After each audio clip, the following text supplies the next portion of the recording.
This is the Bruchim podcast, the only podcast in the world dedicated to Jews who think differently about circumcision.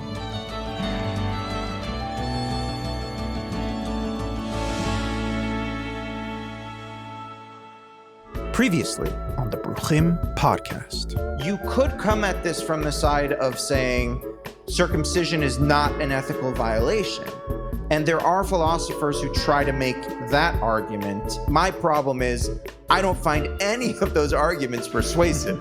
Are you the people I'm talking about here, right? Totally, yeah. No, I don't find those persuasive as well. Welcome back to the Bruchim podcast. I'm your host, Eli Sargon, and joining me from New Haven, Connecticut is our Director of Education, Max Duboff. Max, always a pleasure to have you on the podcast. Eli, so great to be here, as always. And joining us from Oxford in the United Kingdom is our very special guest today, Brian Earp. Brian is a bioethicist and philosopher based at the University of Oxford and is one of the most published academics on the ethics of body modification. Brian, it is a delight to have you on. You're like my Michael Jordan of academics on genital cutting, and Wow. I am so pleased to have you here on the Bruchim podcast with us. Well, it's my pleasure. The regard is very mutual, and I'm looking forward to our conversation. Wonderful. To start off this conversation, and I think we're going to go to lots of awesome and interesting places, I was wondering, Brian, if you could do us the favor of situating our audience in the contemporary discussion, the bioethical discussion on circumcision. What does the landscape of ideas look like? What are the major positions? Who are the major players? What is the current state of bioethics on circumcision?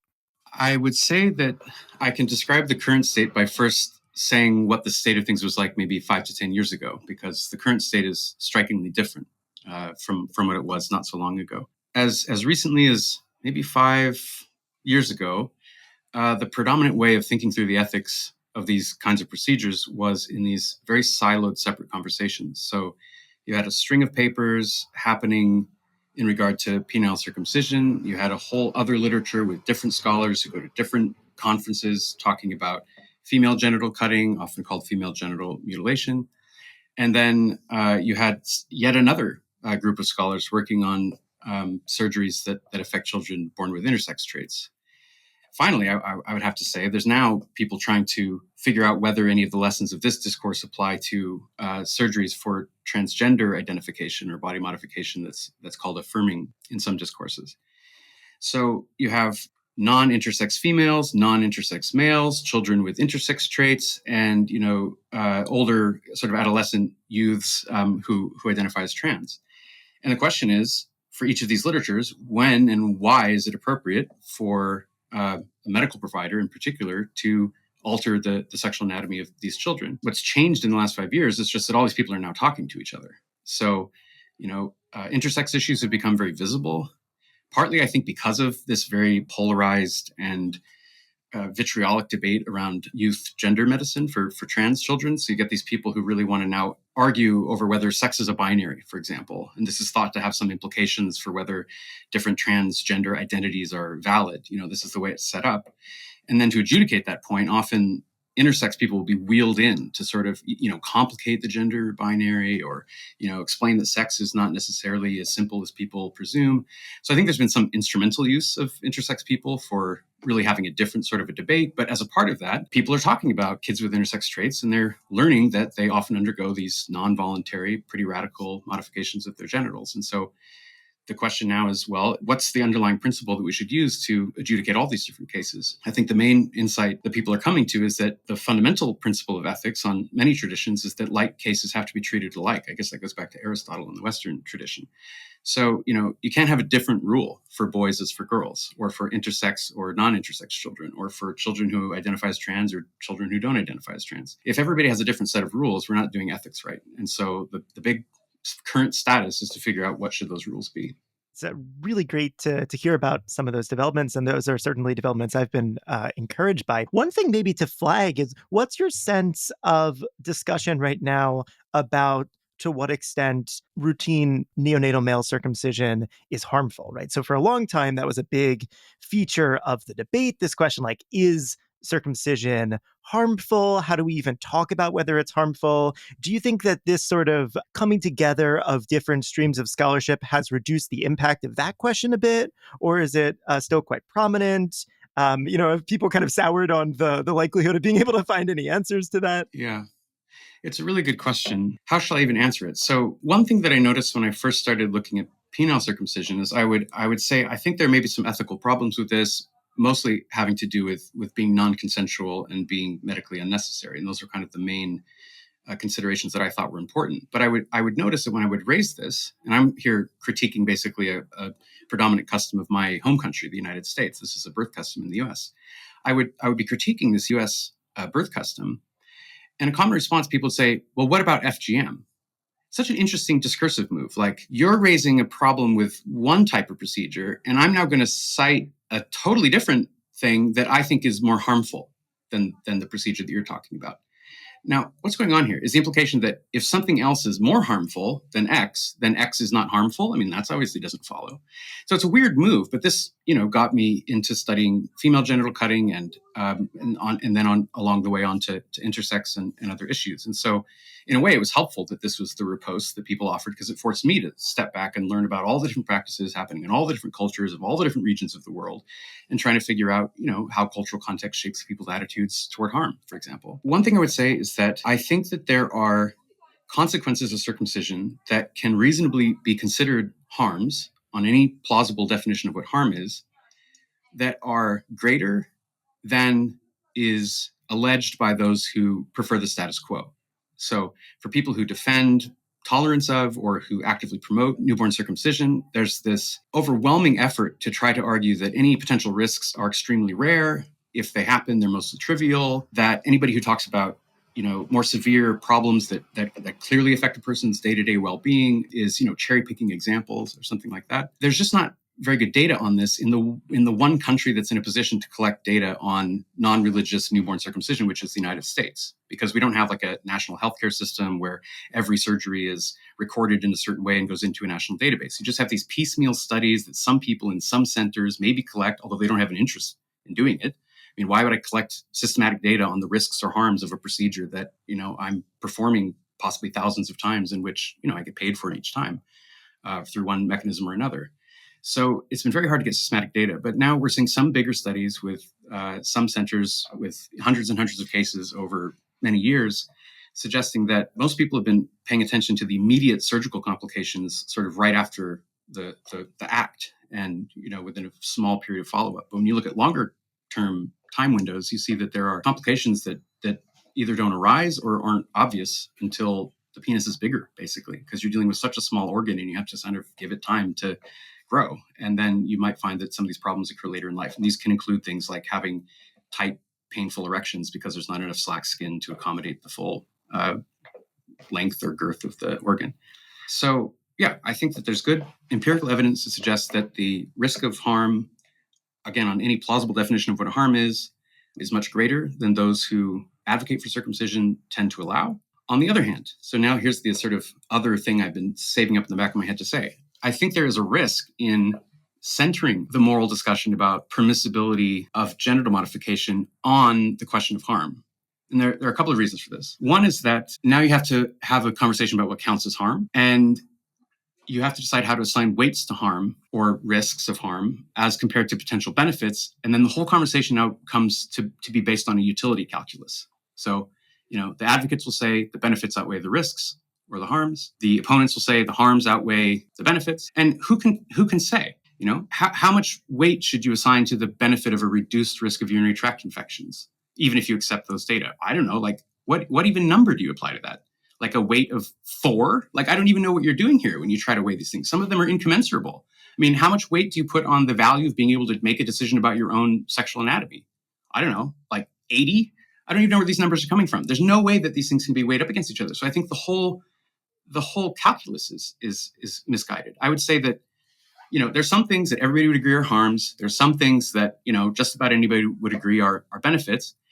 There's some broad gestures you can make in the space. So, the benefit of a reduced risk of urinary tract infections should be given very little weight because they can be prevented by means other than surgery. And that's just medical ethical reasoning number one. You don't perform a surgery as the first line of defense against a treatable infection. That's just insanity, but it's one of these common post hoc justifications for circumcision that's wheeled out.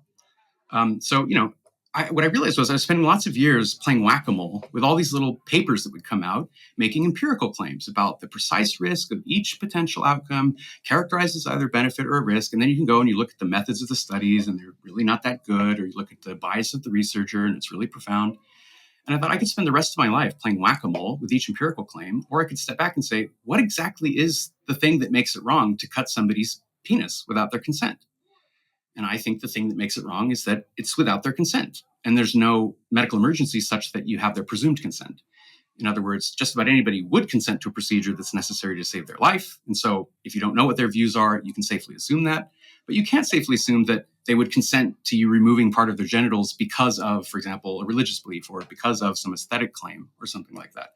So that's how I've come to argue about things, is to almost sidestep or set aside the question of competing benefits and risk claims. I mean, I sometimes will write a critique of a particularly bad study that purports to show some amazing benefit or some trivial harm. But I just think that requires an army of scientifically literate people to, write response pieces to every junk paper that comes out. And it's just exhausting. And I'm not sure that that's the main way that this topic should even be approached. Yeah, so what you're talking about reminds me of when I first dipped my toe into some of the biomedical literature, and I was looking for people who were supporting the practice of circumcision, or at least supporting a parent's right to make these decisions. And the Benatar paper comes to mind as one of the kind of prime examples where the argument was that this is a purely empirical question, and so to answer the empirical question, we need to weigh all of the existing empirical data and decide, do the benefits outweigh the risks?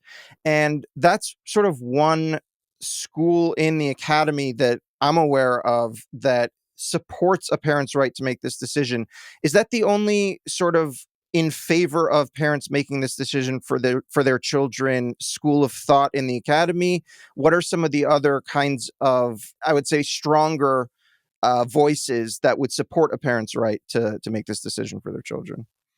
I think the most sophisticated arguments in favor of a parent's right come from my colleague Joseph Mazor, and I think Ellie, you've traded papers with Joe, haven't you? I may have heard his name before. I may know who you're talking about. So the thing I like about Joe is that he takes very seriously the arguments of people who oppose that there should be a right of parents to choose this practice, and he sort of agrees actually with that view with respect to most parents. He sort of thinks if you don't have a long and deeply rooted religious history where a lot is at stake for the community and identity related concerns with this practice, he thinks that actually it does at least infringe the right to bodily integrity, if not violate it, for parents and doctors to go ahead and pursue this on the basis of questionable health benefits or whatever the excuse might be.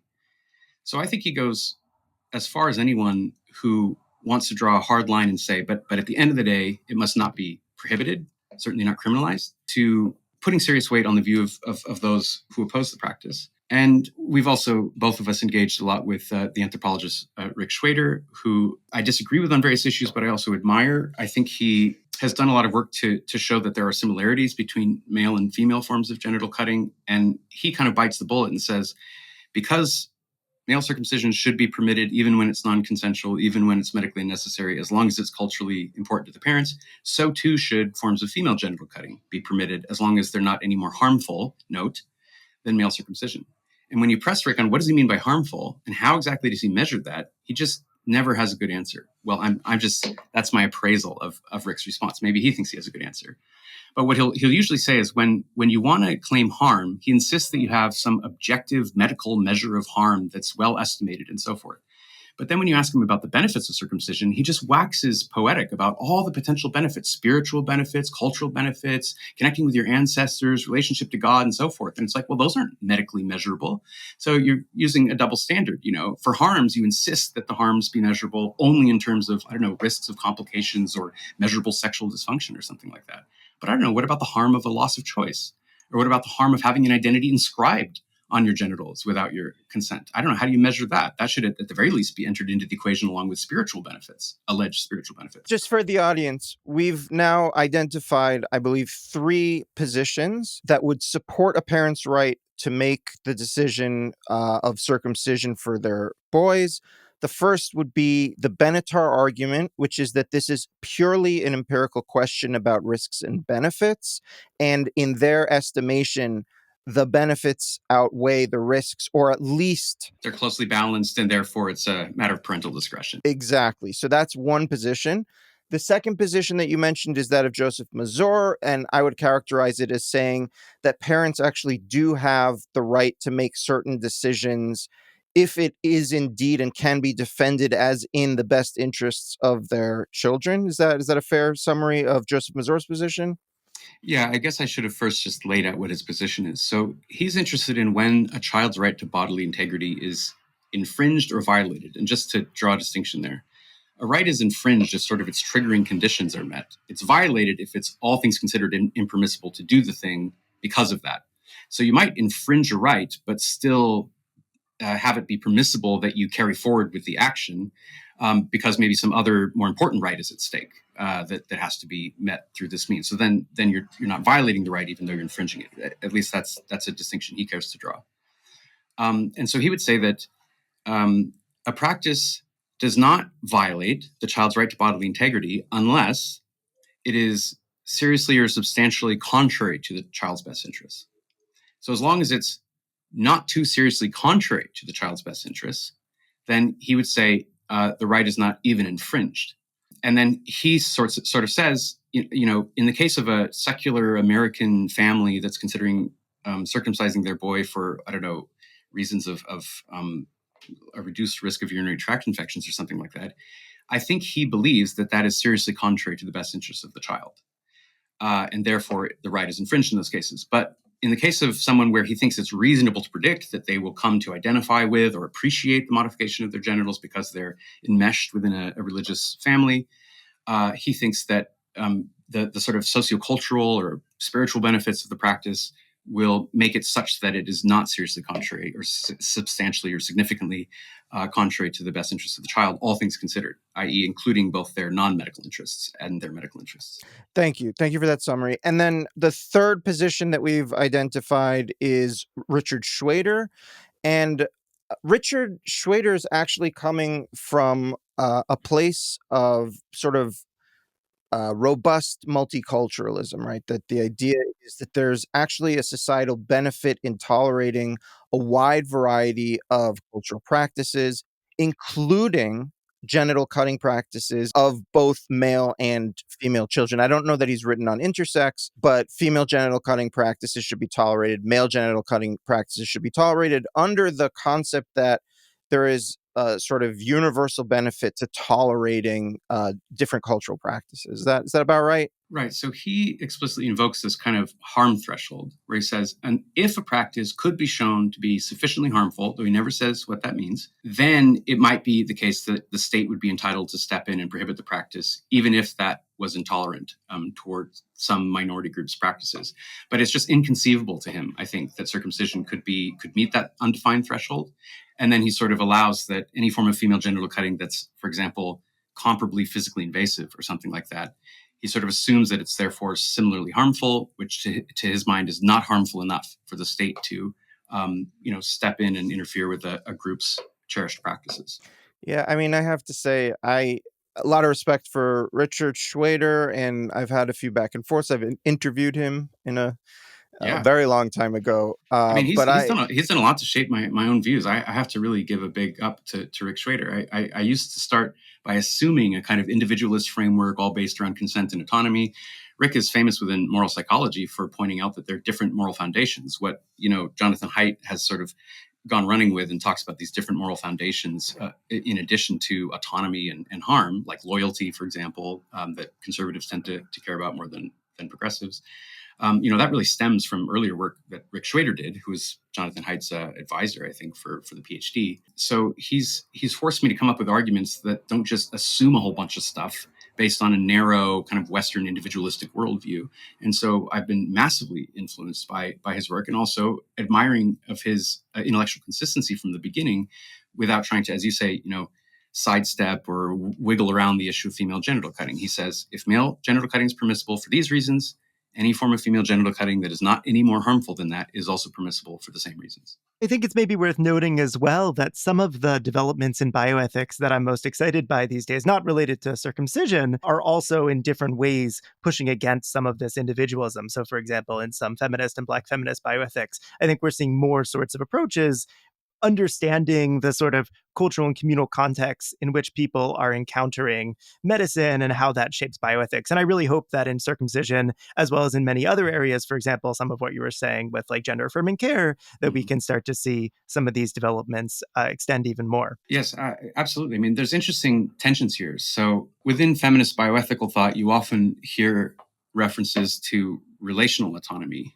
And the idea there is that we should not be mistaken to think that each of us is this atomic, rational, Kantian creature who just wills things into being and makes decisions on the basis of fully informed information that we can just gather by ourselves. They emphasize rightly that we're all embedded within social networks, within communities. We're embedded within specific types of relationships that involve care. Our ability even to be autonomous in something like that Kantian sense depends on having been, having had those powers cultivated, co-cultivated with others and through others' support and education.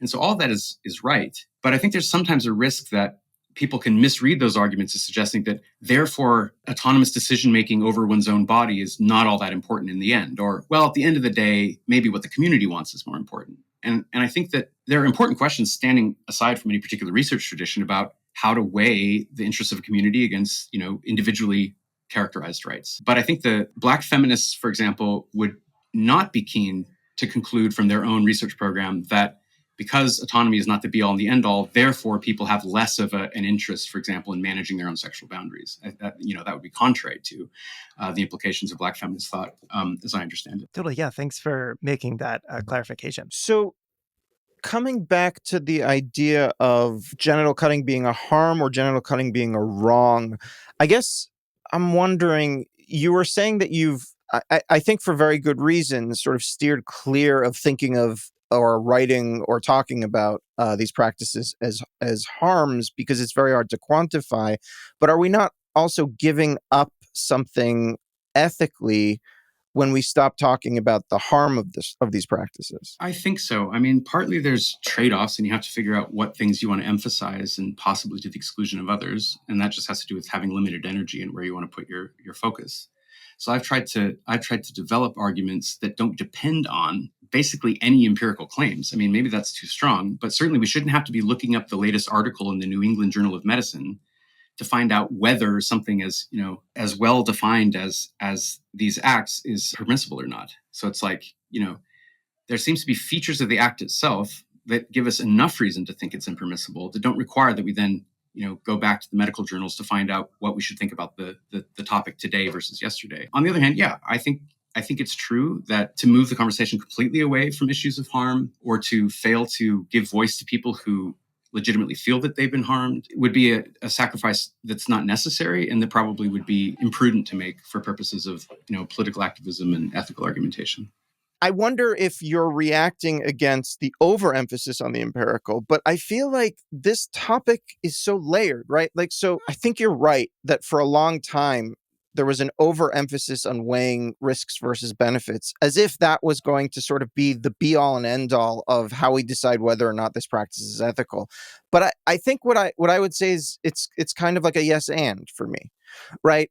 Like, it is actually important to understand the scientific literature. It is important to go back to the New England Journal of Medicine and also be making the other kinds of arguments. And this isn't just a sort of political thing, but I think, and I guess I want to get your take on this. Are you suggesting that the empirical doesn't matter at all in our ethical consideration here? Because to me, that's sort of further than I'm willing to go. I do think that there's some level at which the empirical does inform the ethical here. The ethical always has to be constrained by what's empirically true. I mean, just almost by definition, if we're talking about ethics, we're talking about humans interacting with one another or with the environment or with other creatures or what have you. And so we have to know what are the causes and consequences of those behaviors, and we have to figure out how to think about them, grounded in empirical information. The question is sort of what type of empirical information is necessary or sufficient to help an argument go through. And I would say that one thing that can empirically be said about non-therapeutic, non-voluntary circumcision is that it involves cutting into somebody's sexual anatomy without their consent and without a medical emergency that would justify that on standard ways of evaluating these situations. That's empirical information. If it didn't involve those things, I mean, I don't know if you could use a magic wand to, make somebody's foreskin go away. I don't know. Maybe we'd think about it differently, although I'm not so sure we should think about it all that differently if that were the case. If there was some genetic alteration that was done so that a person was born without a foreskin, maybe that would, change my reasoning. But what I'm sure empirically about is that circumcision, as it's commonly and customarily performed now, is that it involves taking a sharp instrument to somebody's penis without their consent when there isn't a justifying medical emergency. And I think that that's enough empirical information to decide the question in at least most cases. And partly it's a burden of proof thing. Like, in order for that not to be true, in order for there to be an overriding countervailing concern, the alleged benefits would have to be so impressive, they'd have to be central to the child's well-being, such that they'd have to be such that they couldn't be attained any other way than by a non-voluntary genital surgery. And I just know from knowing other empirical facts that that's very unlikely to be true of any type of surgery performed on a person. That the benefits could be so extremely beneficial. Now, how do I know that? Because, I read medical studies and have a sense of how the human body works and so forth. So, all these things are informed by empirical information. I just think the emphasis shouldn't be on tallying up benefits and risks. I think also this touches on a disagreement that I have with Joseph Mazor, which is whether these practices constitute using another person's body as a means to an end. Even if you have some kind of a justification in your mind and your intention that this is for the benefit of the child, there has to be, just by virtue of it being a cultural or religious practice, there is some part of it in which you're using another person's body as a means to your cultural or religious ends. Joseph Mazor strongly disagrees with me on this, and he's made that clear. But for me, it's very clear that that's going on. I wonder what you gentlemen think about that. A lot of the question there is what's gained, right? So we don't object to vaccines insofar as they use individuals as ends in some sense, because they are for the benefit of not only those individuals, but also the collective. So, I mean, I think a lot of, how to respond to the line of argument that you were just giving depends on the sort of strength of the religious reasons that one might have for a practice or the cultural reasons. And I think this gets back to some of what Brian was saying before, that in Joseph Mazor's estimation, a lot of secular circumcision probably doesn't meet the bar, but some kinds of religious circumcision very well might. If you really, really think that there is a God who's commanded you to do this thing, and this thing is like you think maybe not that harmful compared to the really great benefits of being part of a covenant with that God who, again, commanded you to do this thing, that is hard to argue with, given those kinds of theistic assumptions about revelation, etc. And also an assumption that the child will grow up to share your metaphysical commitments. I mean, that's a big one, because for sure, I want to dig into this paradigm of Joe Mazor for a minute, because we left some things to the side earlier when we were discussing his position that I think are important to clarify. So he again defines the right to bodily integrity as being something that is violated by, or at least infringed by, interventions into the child's body that are, I forget the exact qualifier, but like substantially contrary to their interests. And if it's not substantially contrary to their interests, then he thinks the right isn't even infringed, much less violated. The way that he builds this case is by saying interests are not just medical interests, it's any interests that the child has. And these interests can include things like, feeling part of a community, being welcomed and embraced by a cultural group or a religious group. Now, again, it's hard to quantify these things. So I always wonder, if you want to use the best interest view, what would falsify your position? I mean, would you have to run a survey and ask people like how many points of happiness they derive from being part of a community? It's unclear, how you assign weights to these interests, which are at the theoretical core of his account. But, and I must interject here for a second. Yeah. I think the same thing applies to the religious and cultural justifications. In other words, I think that there's variability on people's commitments to these things and how important they are to them. And I don't know how you quantify what Max just described as a commitment to a covenant. Like, that's like way out there. But just as like, it's important to like add that to it. Here's the thing: is it's a swamping consideration. So you should assign infinite value to fulfilling God's will as the creator of the universe, right? This is the same problem people have with the effective altruist arguments, which is that if what matters is all the billions and trillions of lives in the future, then any sacrifice of the current population that's necessary to protect all these untold bajillions of lives in the future is justified on consequentialist reasoning. So, that means that as long as you can come up with some rationale in your head that assigns sufficient weight to these future lives, then basically anything is permissible. You remember that debate in the Brothers Karamazov, where I forget which brother says it, but it's like, if God doesn't exist, then anything is permissible. But actually, the opposite is true. If God exists and tells you to do something, and you consider that to be a sufficient reason to do it, then God can tell you any damn thing, and that's a sufficient reason to do it, including, sacrificing your son in the famous example of Abraham and Isaac. And as I've said previously on this podcast, that is not ethics anymore. That is authoritarianism. We're not playing the same game anymore. Because if you really do believe that what makes something right is what God says is right, then we're just not we're not playing the same game anymore. I think that's interesting. I mean, yeah, well, at the very least, you're suddenly doing philosophy of religion and metaphysics rather than ethics at that point. And then, you have to decide what it is that makes something right or wrong. If it is indeed God's command, then you have the problem of which God commanded it and how do you know which one is the true God and so forth. But, we can set that aside. So once you allow that non-medical interests can be added into the tally such that a circumcision could be justified on the basis of those interests, now you have to ask yourself, okay, so what would falsify this view? I've posed this to Joe, and I don't quite remember his response, and we haven't hashed it out in the literature yet. So this is, I don't know, breaking news for bioethical debate. I don't think this is out there yet. In Northeast Africa, say in Eritrea or Somalia, where the most severe forms of female genital cutting are performed. So this is infibulation, which involves sort of stitching closed the vaginal opening, usually accompanied by some form of excision, which often involves cutting the clitoral glands as well as parts of the labia.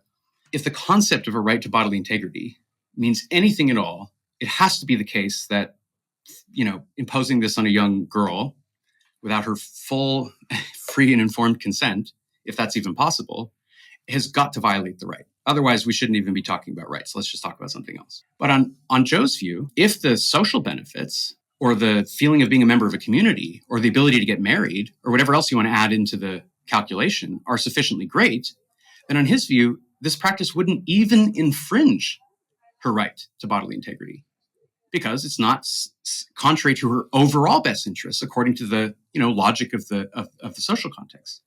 But this has an even more perverse implication, which is that in order to make sure that an intrusion into a child's body doesn't infringe on their right to bodily integrity, the more coercive the social circumstances and the greater the social penalty that's imposed on the child for not having undergone a non-voluntary genital procedure, the less likely you are to violate their right. So this basically doesn't deal with the problem of unjust social circumstances. It doesn't deal with the problem of saying, why should a child have to pay the price of undergoing a non-voluntary genital procedure in order to be embraced by the community?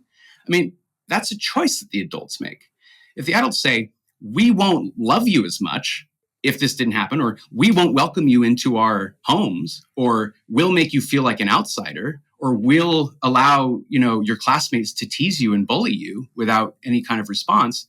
So we better go ahead and do this because it's in your best interest. It's like, well, you made it in their best interest by the very choices that you as a community decided you were going to set up as the, price of the ticket for entry. It reminds me a little bit of what the philosopher Raja Halwani says in my film Cut. When I asked him about this, argument specifically around shame. I said, if a person were to feel shame if they weren't circumcised, is that a reason to circumcise them? Mm-hmm. And he drew an analogy to interracial marriage, and he said, well, I mean, the question isn't whether or not a person's going to feel shame. The question is whether or not the shame is merited. right? Because you can't just sort of take a hypothesized situation in which a culture or a society or a group of people are behaving badly and use that as a justification to do something like circumcision. Yeah, I mean, but there's a really very serious question here, which is, suppose it really is the case that you have good reason to think that if a child is not circumcised in infancy, they will undergo serious social harms. Or, as the case of these parents in Northeast Africa have to decide. If the girl is not circumcised, as they would say in their local language, she will not be eligible for marriage. And under certain economic conditions and social conditions, not being eligible for marriage, and by the way, the boys are also not eligible for marriage unless they're circumcised, just to be clear, then that would be devastating for her well-being. So as a matter of fact, from a parental perspective, where the parent, there's a collective action problem here. The parent can't change the social norms by waving a magic wand. They have to make a decision about what they think is in the interests of their child. So I sort of agree with Joe that, under non-ideal circumstances, when I, as a parent, do not have the capacity just within my own decision-making sphere of influence to alter the social norms, if it really is true that the child would be gravely harmed, predictably, by social mistreatment from others, unless I cut off part of their genitals, that, it'll heal and then there'll be some scar tissue, might be some problems, but otherwise they'll be socially devastated. There's a sense in which he's not wrong. It's like, perhaps I'm obligated to do that from the perspective of parental decision-making. That's different from the claim of saying, is the child's right violated? What I would want to say about this case is, isn't it unfortunate that in some communities you have to violate a child's right to bodily integrity in order to protect them from social harm? That's tragic. We should really rethink how we're setting up the social circumstances here. What kinds of costs we want to impose on people for failing to have had a violation of their bodily integrity. So, I think if we could just say, look, it is an infringement, at least, of the right to bodily integrity, but it's a permissible infringement because the consequences of not doing it under certain conditions would be sufficiently grave that as all things considered justified to do this, even though it's unfortunate that that's so. I'd be okay with that sort of an argument. But Joe's position is the right is not even infringed if the more coercive the social circumstances are. And that's just a totally perverse implication of his view, at least as I understand it. Joe would probably correct me. And just to be clear for our audience, I don't think anyone here is suggesting that circumcision in the Western context, I would say even in the Jewish context, rises to the level of the thought experiment that you just hatched, right? So there is no, I mean, my father makes this argument in Cut in my film, but I don't think that it's a legitimate argument. I don't think that the consequences of not circumcising a Jewish boy, even if that boy is born into an Orthodox family, are such that they rise to the level that you were just describing. I think you were trying to steelman the thought experiment. I am trying to do it. And in fact, I try to temper my substantive claims about what the social costs and benefits are in cultures that I'm not very familiar with. So I don't actually say all that much about what's going on in Somalia. I leave that to my colleagues. But I'm happy to talk about the U.S. context because I know that well. And here, what you get from the secular case is people say, well, the child might be teased in the locker room for having a culturally unusual looking penis if he's not circumcised. And then, to prophylactically prevent this teasing, we'll go ahead and perform the surgery. That's a common argument. And that, of course, is something you can study. So I'm only aware of one empirical survey asking people in the Midwest about teasing in the locker room experiences that they had on the basis of their penile status. And the findings are pretty interesting. I'm saying them from memory, so we'll have to look up and find the paper and put it in the show notes or something. But what I recall was that the number one source of teasing in the locker room related to penises has to do with penile length or size, not circumcision status. And this is in the Midwest where the rates are very high compared to other regions in the US. So they're like at 80 or 90% or something like that. So here, not being circumcised is actually pretty unusual. And yet for the people who were not circumcised, if they were teased, it's typically about penile size rather than being circumcised. But even the ones who were teased about being circumcised, it's very interesting. You then have to assess how detrimental to their well-being was that. And it turns out it's not that big of a deal. They go, well, people tease you in the locker room for literally anything. Teenagers are pretty cruel. So if it's not, whether you have a foreskin, it'll be whether your ears are too big. So this is really interesting because this is one of the main reasons that people will cite is to say, well, I just wouldn't want the child to feel different. I wouldn't want them to be teased or bullied by others. But then you go out and you measure how much teasing happens, not as much as you think. And if it does happen, how devastating is it to the child? It's like not very devastating compared to the other slings and arrows that they're suffering around that age. Yeah, I would argue also a similar thing about the Jewish context, and I've made this argument many times before, which is that there's a sort of outsized kind of cultural, psychological, even anthropological importance placed on circumcision. But when you get down to the brass tacks of Jewish law, especially in 2024, leaving a Jewish boy intact has basically no religious consequences that are not trumped up for political reasons, right? Like, I want to state that there are rabbis who will make an example of people. We at Bruchim deal with a lot of these sorts of situations. There are people who, for political reasons, over the last 250, 300 years, have blown this issue out of proportion. But from a strictly Jewish law perspective, there really is like no consequences, even though people sort of tend to think, oh, he's not fully Jewish, oh, he's not this, oh, he's not that. That's all misapprehensions. Yeah, and Brian, I think that some of your sort of lines of argument about that health benefits are actually kind of irrelevant to circumcision have maybe some possible analogs in how to think about circumcision in Jewish communities as well.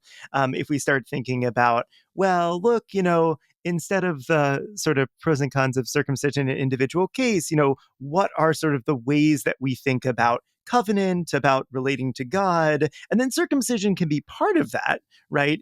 But, ultimately there are these bigger guiding values that we should really be looking to rather than getting bogged down in some of the details about circumcision. Yes, and just to follow up on that with the sort of relevance of the health benefits argument to other cases, one reason why I'm pretty sure the health benefits don't matter is just by thinking of the analogous case of female genital cutting. And let's just set the clitoris aside. Let's just talk about removing parts of the labia, which is called labiaplasty when it's done to adults. So suppose that we just stipulate that removing the labia from an infant girl, surgically removing her labia, had exactly the same statistical health benefits that have been attributed to penile circumcision in the neonatal period by its most vociferous advocates. So let's take the best case scenario where they say, oh, all these infection rates would be reduced and the risk of surgical complications is exceedingly low and all this sort of thing. Would it even be entertained that these empirical facts or this pattern of empirical facts could serve as a justification for non-consensually removing the labia from an infant girl?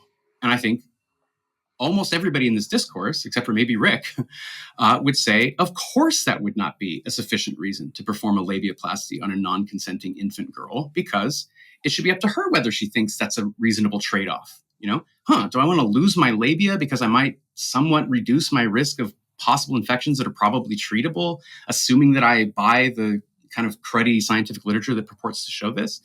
It's just, it wouldn't be seen as even close to a sufficient justification. So for that reason, I think, what do we say about ethical principles? It's like you don't get a different ethical principle once you switch genders or something like that. If it's not a sufficient reason to cut off part of a girl's genitals, it can't be a sufficient reason to cut off part of a boy's genitals, even if you accept the health claims that are advocated by proponents. So I think we've come to the part of the podcast where I like to torture our guests a little bit. And the way this torture is going to manifest today, sometimes it involves talking about theology.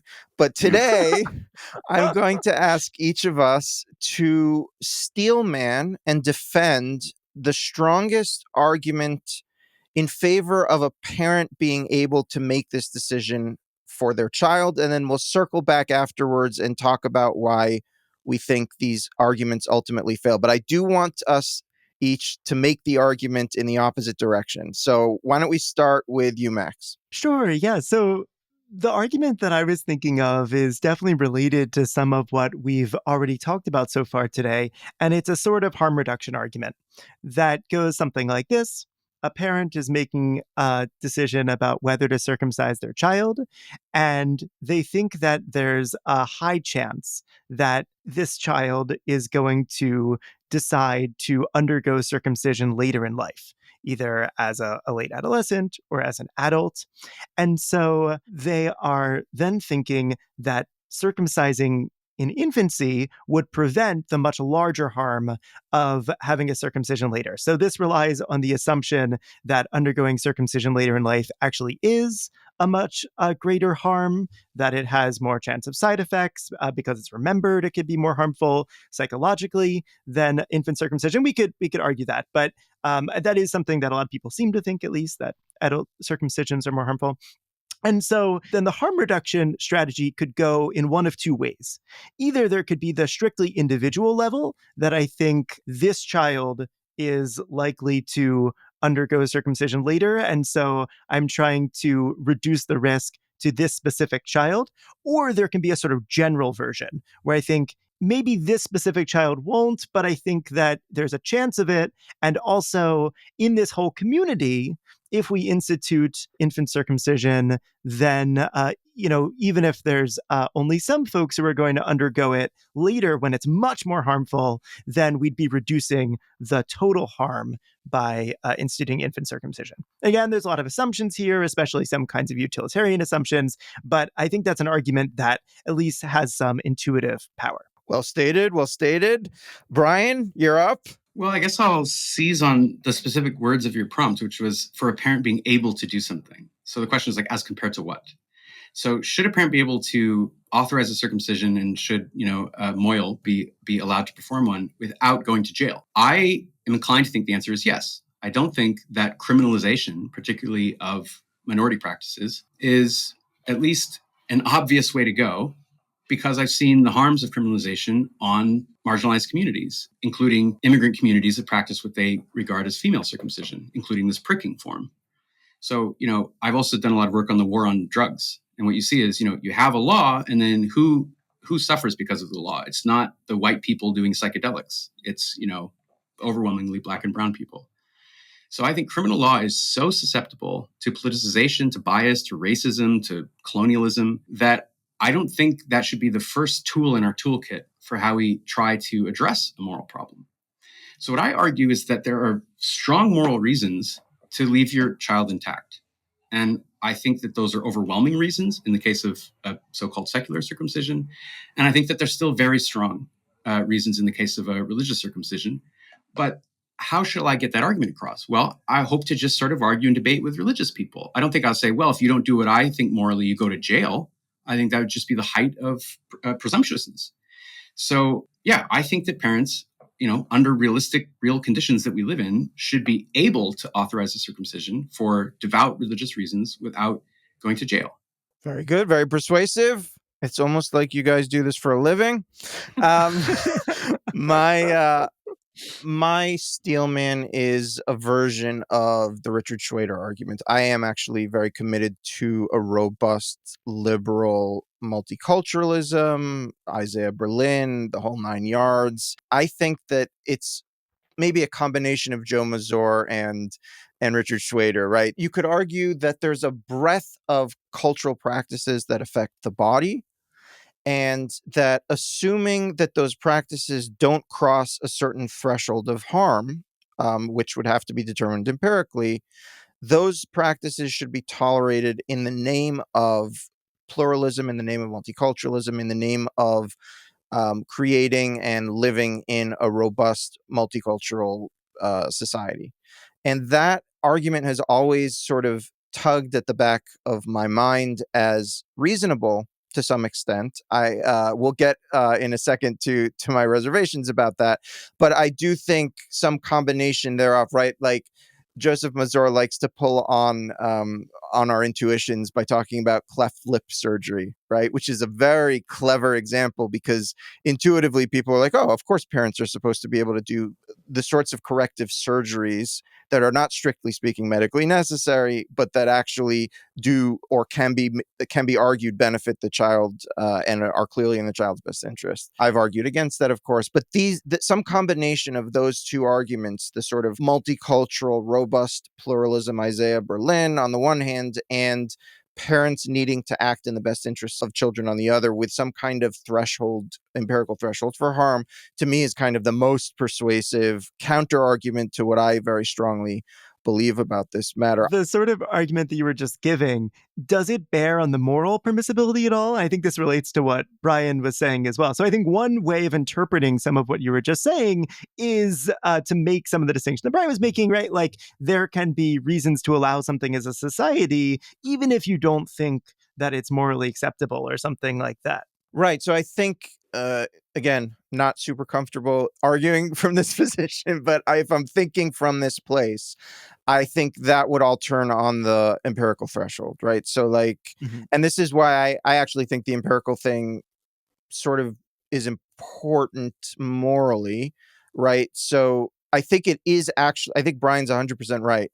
It's really difficult to set a threshold. It's really difficult to measure harm. It's really difficult to measure pain and pleasure. These are all related things. But I do think that, I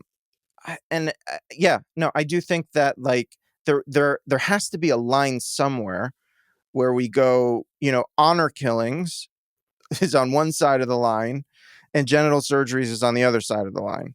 Now, again, I would place that line, in such a way that genital surgeries are also, right? Non-consensual genital surgeries that are imposed on someone also fall on one side of the line. But I do think it's reasonable to suggest that a cultural practice like honor killings is on one side of the line and genital surgeries would be on another side of the line. And that would be based on, even if we can't precisely measure like the degree of harm, I think killing a person versus altering their body, to me, is obviously on two sides of some line. Think about how some people compare the badness of a sexual assault or rape compared to murder.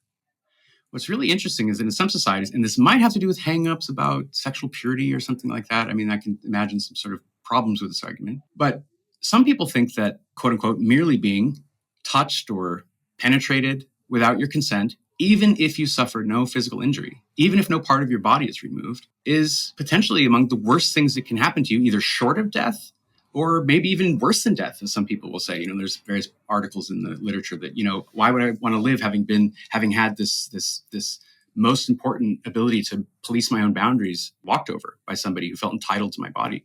So I just want to say that, we still come back to the question of what's a harm. It's not just was there bleeding. I think there's a way of interpreting harm such that having had somebody make a decision about your sexual anatomy that you ought to have been able to make is a very serious harm, potentially. I think that's right, which is interesting because it seems to argue a little bit in favor of emphasizing harm in these discussions. Also, it's really important to emphasize that different people experience these practices in different ways, right? So, and it's a roll of the dice every time you do it because you don't know how the person is going to grow up. Someone might grow up thinking about not thinking about their circumcision at all, or thinking positively about their circumcision. And another person might grow up feeling legitimately like it ruined their life to some extent. I know people who feel this way. I know people who, they didn't have sort of extraordinary complications in their circumcision, but it actually has done lifelong harm to them psychologically. I think there's a horrible tendency to treat these people like they have other kinds of mental health issues. And no, like I think it's totally legitimate to think about something like this happening to your body and be upset about it. I think that's a legitimate, it's not about being mentally ill. It's about something was done to you. You didn't have the ability to say no to it. My problem with the Richard Shweder argument, and I've said this to him when we encountered each other, when we talked about it, this is a long time ago. But my problem is that it assumes a kind of static position of cultures. Right. So it assumes, for example, that Jewish culture is statically in support of circumcision and that there's nothing that could ever change that. And that voices from within, like the voices that we represent at Bruchim, are marginal or not relevant. And to me, that's a fundamental category, or it's a misunderstanding of how the Jewish tradition worked. It's a misunderstanding of how Jewish history works. And I think that's actually true of all cultures, right? Like cultures are not static.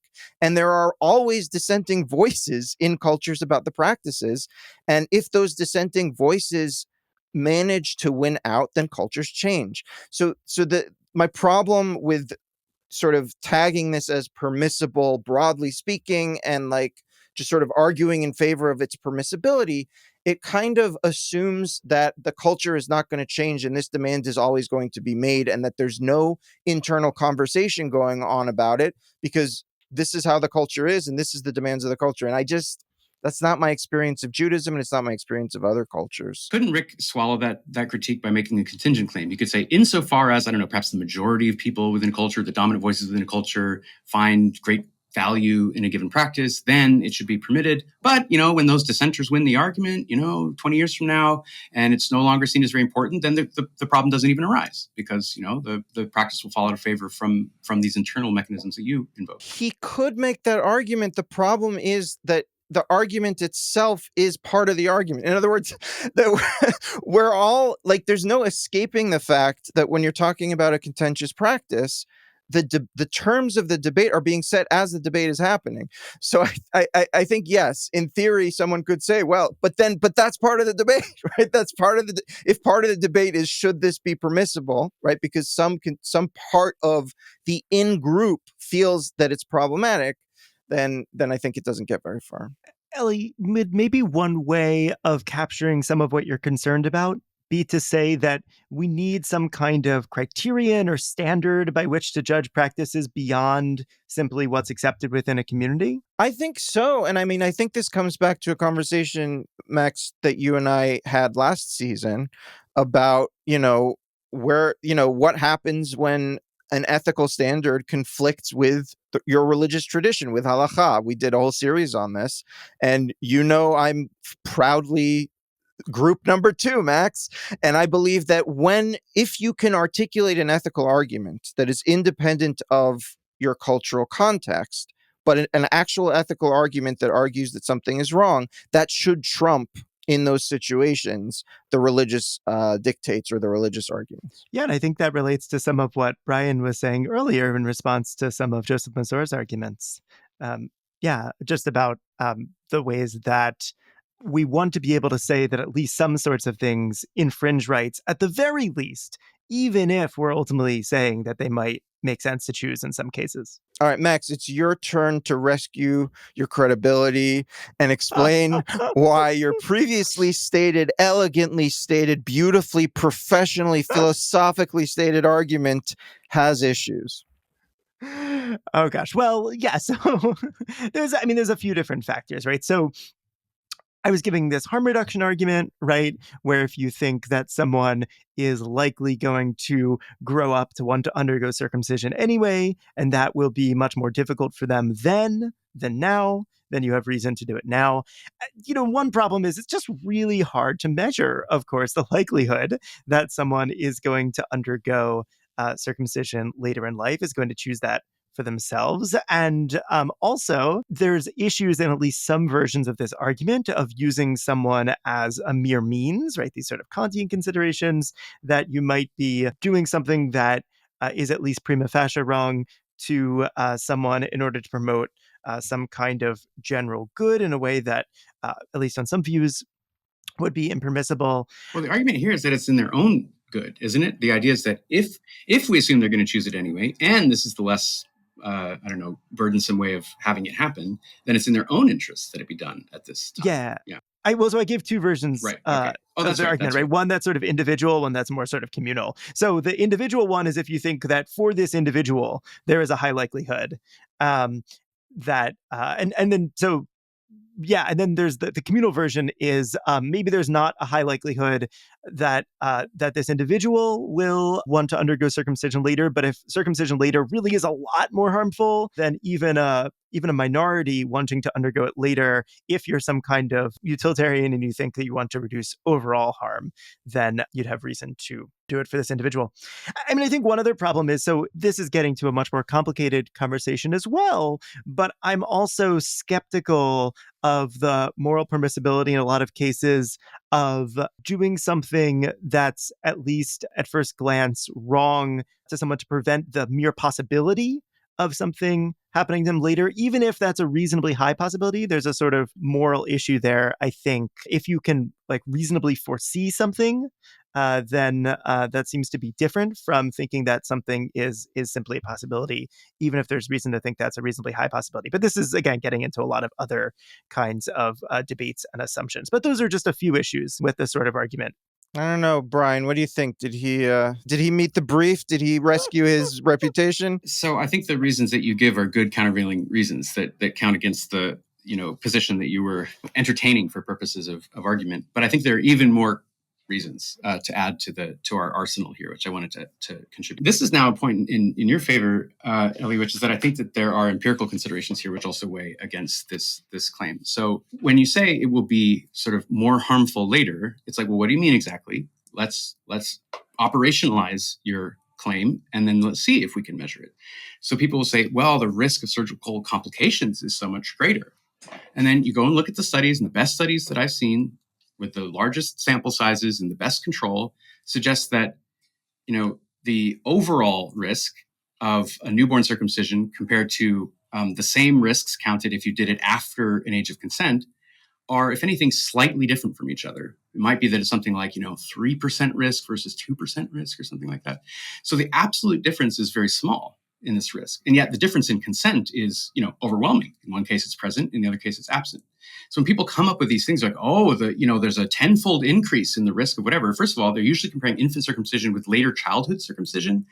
And often they're using data that come from circumcisions that were done for medical reasons when there was like a complication. So they're comparing apples to oranges. So I'll just say that when you look at the best evidence, and evidence matters, to actually adjudicate the specific claims that are raised by people who say, if you don't do it now, it'll be riskier, they don't hold water. Brian, this has been a delight and a pleasure. Where can people find your work? Oh, gosh. Well, I guess you could go to brianearp.com, which I claimed at some point to make this question easier to answer. I also have pages at ResearchGate and academia.edu where just about everything I've published is freely available. And dear listener, we're making it sound like it's hard to find Brian. It is not hard to find Brian. If you are at all interested in this subject, you will have come across Brian, but we will have links in the show notes to all of these articles. Brian Earp, thank you so much for being our special guest today. It was a great pleasure to talk with you, and it's a privilege to be able to dive into these ideas in a sort of nuanced way. So I really loved this conversation, and in some ways I feel we've only scratched the surface. There's so much more to discuss. Next time on the Bruchim podcast. I'm not trying to piss anyone off. That's never my goal. I'm not, I know my work I can be seen as rebellious or provocative or whatever, but it's truly never my intention.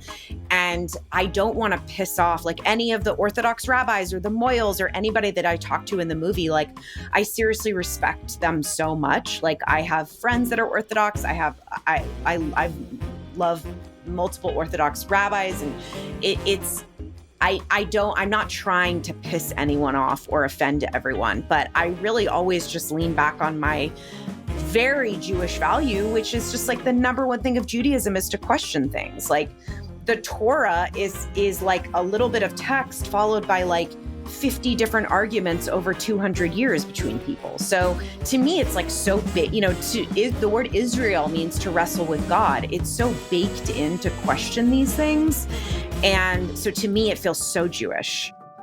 Thank you for listening to the Bruchim podcast. If you like what you've heard, please go on over to our website, bruchim.online. That's BRUCHIM.online, and consider supporting our organization. We're a 501c3, so all donations are tax deductible.